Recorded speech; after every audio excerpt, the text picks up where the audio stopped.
ভরা পেটে ফল আর খালি পেটে জল কতটা স্বাস্থ্যসম্মত। ভরা পেটে ফল অনেকেই খেয়ে থাকেন, অর্থাৎ ব্রেকফাস্টের পর কিন্তু একই সঙ্গে ফল খেয়ে থাকেন।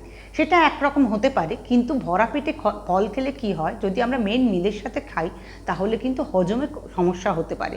অর্থাৎ আমরা ভাত রুটি খাচ্ছি, তার সাথে যদি ফল খেয়ে থাকি তাহলে কিন্তু হজমের সমস্যা হয় এবং ঠিকমতো করে ফলটিও কিন্তু হজম হয় না। তাই আমরা কখন খেতে পারি? ব্রেকফাস্ট আর লাঞ্চের মাঝখানে, অর্থাৎ মিড আফটারনুন স্ন্যাক্স বা মিড মর্নিং স্ন্যাক্স হিসেবে কিন্তু ফল খাওয়া যেতে পারে। আর খালি পেটে জল খেলে কি হয়, শরীর থেকে দূষিত পদার্থ বেরিয়ে যায়, তাছাড়া হজম ক্ষমতা বৃদ্ধি হয়। এছাড়া কি হয়, শরীর থেকে টক্সিন বেরিয়ে যাওয়ার জন্য যারা ওবিস মানুষ অর্থাৎ মোটা হয়ে যাচ্ছেন তাদের কিন্তু সকালবেলা জল খেলে ওজন কমার জন্য তারা সুবিধা হয়। এবং ওজন কমার জন্য কি হয়, যদি সকালে খালি পেটে তারা জল খেয়ে থাকে তখন কিন্তু শরীর থেকে দূষিত পদার্থ বেরিয়ে যাওয়ার জন্য ওজন কমতে থাকে এবং শরীর অনেক চনমনে থাকে এবং কোষ্ঠকাঠিন্য দূর হয়।